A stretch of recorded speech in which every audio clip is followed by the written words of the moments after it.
By the way, nowhere in the New Testament are we promised to have no suffering after the resurrection. The no suffering part comes in eternity, not here.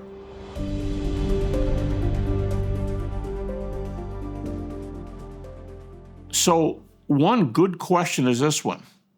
So you say Jesus died by crucifixion, check. He rose from the dead, check. And by that, he's ministering to us. He's telling us about what his suffering achieved, and it should have some application to our suffering, yes. All right, I've always wondered this.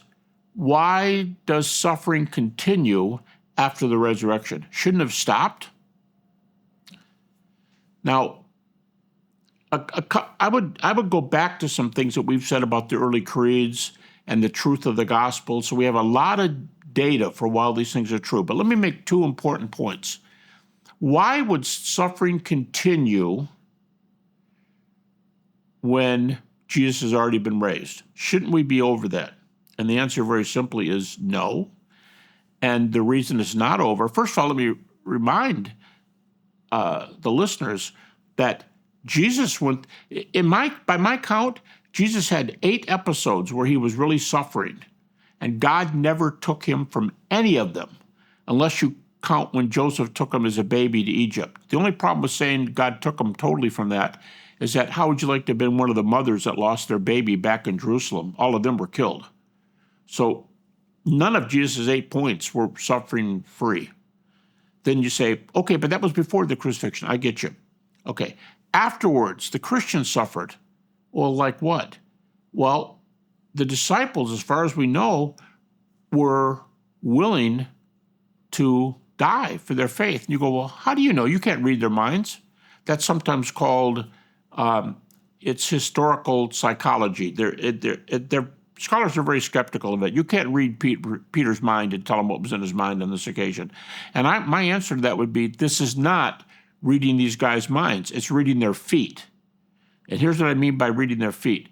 If you go back to a region where you've already been and you've been beat up or stoned or whipped, and you go back, guess what? You're willing to die for your faith, because the next time might cost you your life. Paul was stoned in Lystra. They thought he was dead. Disciples came to bury the body. They found out, by God's grace, he was alive. But why would anybody go back to one of those territories? So you read their feet, and they were still suffering badly after the resurrection. They were suffering. I go, okay, so then that just makes my question worse. Why does suffering continue after the cross? Let me give you 2 reasons. First of all, in 2 Corinthians 4, Paul calls Satan the god of this world. And he calls him the angel of light. And, elsewhere. So if Satan is that powerful, certainly one of the highest ranking angels before he was thrown out of heaven, he could wreak a lot of havoc on the earth.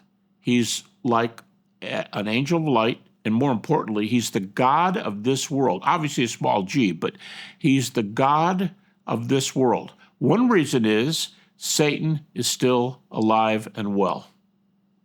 So he and his minions, the demons, biblical worldview, would be that they are still alive and they're still doing things. But here's the second reason. God uses suffering to make Christians better and stronger. God still uses suffering because of what it achieves, what it does. And in Hebrews chapter 2, verse 10, we're told that Jesus suffered. It made him, it filled him out. It filled out his character. He learned. But in Hebrews 5, we're told that even the Son, though he was a son, I find this verse so incredible. He learned obedience by the things he suffered. What? Yeah, he learned obedience from the things he suffered. And again, the book of John talks more about him being the obedient son more than any other gospel. So God's got a reason for the suffering here after the cross and resurrection, and Satan has a reason for the suffering here after it. So I think there's some pretty good reasons we're still doing it, not to mention that happened to Jesus continually up to the cross, and the disciples quite continually from the cross and resurrection. I just think there's some good reasons here why it's still going on. And by the way, nowhere in the New Testament are we promised to have no suffering after the resurrection. The no suffering part comes in eternity, not here.